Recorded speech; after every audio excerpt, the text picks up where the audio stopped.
خاورې د ولس په ننګو باندې پرتې دي. خاورې د ولس په ننګو باندې پرتې دي، ګرځي ډلې ډلې رهبران سپینه لمنه. بس مورې ژاړئ ما، دا د خدای کارونه دي او صبر ولرئ، حوصله ولرئ، هر څه به خدای سم کړي انشاءالله. په دغه ژړاګانو په دې شیانو باندې هېڅ هم نه کېږي. سلامونه د روغتیا په هیله مو. دا هم د صفیه شریفي له لورې په کاناډا کې د فنډریزینګ لومړۍ برخه. ټول به روغ جوړ وئ، د صحت جامې به مو پر تن وي. د مرستو په لړ کې نن بیا یو بېوزلې کورنۍ ته راغلی یو او دوی ته مو یو څه خوراکي توکي راوړي د ملګرو په مرسته. د دې ژوند هم خورا له سختو کړاوونو ډک دی. نور حال د دې مورکۍ په خپله اورو چې څه وایي، څه رقم ژوند لري. سلامونه مورې، څنګه یې؟ صحت مو ښه دی؟ کورنۍ ښه ده؟ ماشومان اولادونه ټول ښه دي انشاءالله؟ شکر ده وروره، د الله رحم ده، بس ژوند ده تېرېږي راباندې. خاوند مو اولادونه مو که معلومات راکړئ څوک دي، د کار څه کار کوي، روزګار هم څنګه دی، ژوند څنګه روان دی؟ ژوند وروره دغسې ده چې دا 4 ورځې کېږي چې لور مې مړه سوې ده. یو پټه پیسې مې نه وې، ټوله روژه مې په لږه په تنده تېره کړې. لور مې وې، پیسې مې نه وې چې ما لور بیولې وې ډاکټر ته، او هغه مې د لاسه ورکړله د دې بېوسۍ نه. څومره وه لور دی؟ 1.5 کلنه وه. تکلیف یې څه شی و؟ تکلیف یې دغه تکلیف و چې زه پرې پوه نه شوم، نو د دې علاج ما ونه سو کولی، او ما دا ډاکټر ته ونه سوه رسولی چې که د دې سال لا واخیستله. ما چې کله ډاکټر ته بوتلل، پلار یې کور کې نشته، د هغه تلی د هغه ته، هغه هم ناروغه ده، هغه هم په هسپتال کې پروت ده، او دغه مې بچي دي واړه واړه دي، دا نه د منډې دي او نه د کار کولو دي. څو اولادونه دي مور؟ یوه جینۍ ده او 2 هلکان دي. واړه دي هغوی هم؟ هغه هم واړه واړه دي. او خاوند مو چې روزګار کار نه لري؟ هېڅ نشته وروره، خاوند په خپله مریض ده، په هسپتال کې پروت ده. څه مریض دی؟ دغه تور زیړی ده، او زه په خپله هم دغسې ناروغ یم. دغلته مې معایناتونه پراته دي، اوس 1 روپۍ را سره نشته چې خپل معاینات زه ویسم دوا راوړم پې باندې. څوک شته ورسره هلته روغتون کې؟ څوک وي ورسره دوا او حساب وي؟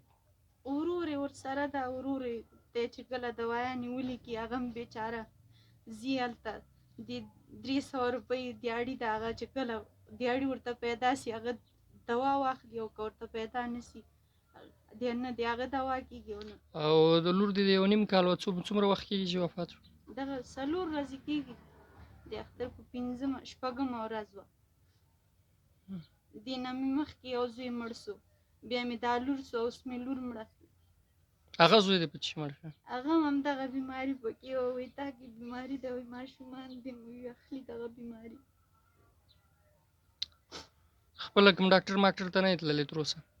وروره په چي به لاړه شم، خاوند دلته پروت ده، ورونه بېوسې دي، لیورونه بېوسې دي، زما هغه ورپسې وکړي. او دا کور هم کرایي دی که نه؟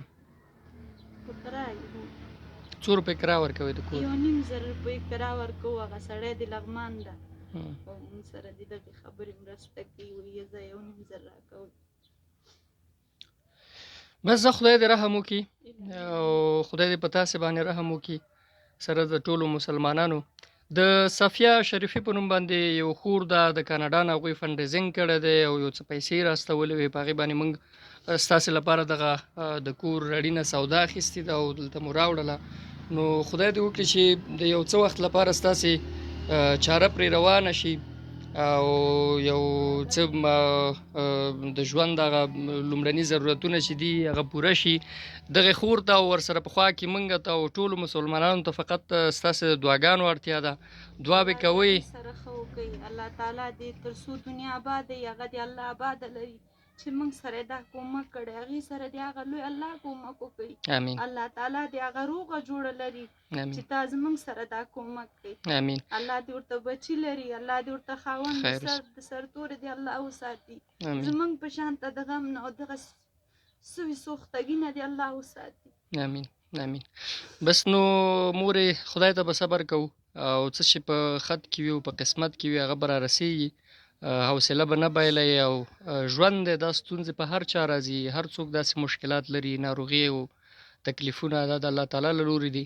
خدای پاک وایي هغه څوک چې ډېر ناروغېږي او د ډېرو تکلیفونو سره لاس و ګرېوان وي هغه خدای ته تر ټولو ډېر نږدې خلک وي.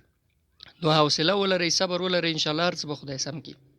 وروره چې زمونږ په کور کې هېڅ هم نه و، دغه تاسو سره دې خدای ښه وکړي چې مونږ ته هم دغه شیونه راوړل او مونږ غرمې ته هېڅ څه نه درلوده چې مونږ خوړلي وای.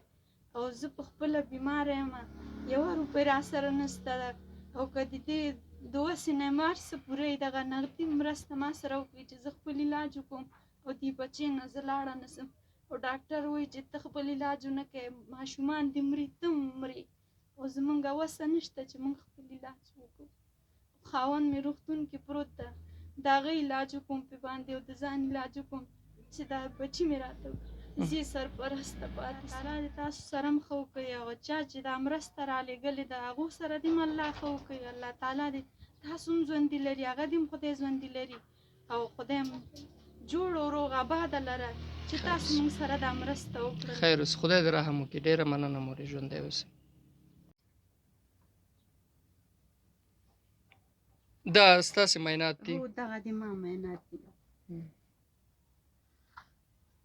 واحده د ما نوم ده چې دا ده ورته